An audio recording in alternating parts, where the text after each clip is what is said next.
Ce lundi, jour de la Toussaint, des milliers de Français se sont rendus, comme chaque année, dans les cimetières pour se recueillir sur les tombes de leurs proches disparus. C'est une tradition qui remonte à l'an 835. Depuis cette date, les catholiques honorent tous les saints. L'occasion de nous intéresser au marché des obsèques. 3000 entreprises se partagent 5 milliards d'euros de chiffre d'affaires annuel. Difficile souvent de s'y retrouver dans les multiples offres. Aujourd'hui, il existe des sites internet pour comparer les prix. Dominique Dumas, Noureddine Tar. Laurent est confiant, il sait déjà ce qu'il recherche pour la tombe de son beau-père. Avant de rentrer dans ce magasin, il a consulté Internet pour choisir ce qui lui correspondait le mieux. Internet, un gain de temps et d'argent dans une période de désarroi. Mon beau-père est mort à 9h20.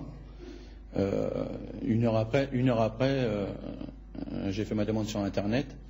Et une heure après seulement, j'ai eu déjà des réponses sur mon devis. Internet pour aider le plus rapidement possible, pour éviter le surcoût de quelques entreprises peu scrupuleuses, c'est l'idée de François.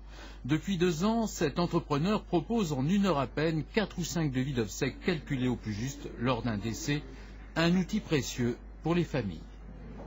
C'est très important parce qu'en fait, elles sont rarement préparées à ce genre de situation, notamment pour les obsèques. Et donc, avoir des professionnels en ligne, c'est rassurant. Son site internet est en progression constante.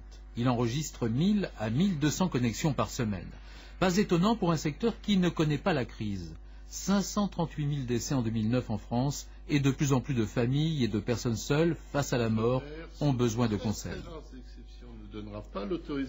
Des conseils sur les tarifs, mais aussi d'ordre juridique. Il y a 13 ans, Michel Cavenic, lui, a créé son site d'information aux usagers. De la concession à renouveler au choix des cérémonies, chaque jour, des centaines de questions arrivent de France et du monde entier. Avant que l'association existe, c'était la loi du silence, impossibilité de s'adresser à un quelconque organisme. Les plaintes, ce sont des abus, un manque de transparence, des prestations des produits qui ont été vendus à l'arraché par des sociétés de pompes funèbres.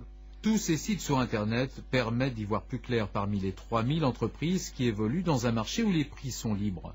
Si le coût moyen des funérailles est évalué à 3 500 €, certaines prestations sont variables selon l'endroit et l'entrepreneur. Normal pour les professionnels. Il faut savoir que les prix sont libres dans ce secteur et qu'il y a des différences de prestations entre les grandes villes, de niveau de prestation entre les grandes villes et les petites communes. C'est un fait, entre Paris par exemple et une petite commune de France. Il y a des différences de prix aussi dans le contenu même de la prestation, puisque les contenus ne sont pas identiques. Puisqu'un cercueil, vous pouvez très bien choisir un cercueil en bois tendre, comme vous pouvez choisir un cercueil en chêne, comme vous pouvez choisir un cercueil en acajou. Au cours de son existence, chacun d'entre nous vivra au moins 3 décès de proches ou d'amis. Une épreuve toujours difficile. Aujourd'hui, si Internet a changé la vie, il est aussi en passe de donner une autre vision de la mort.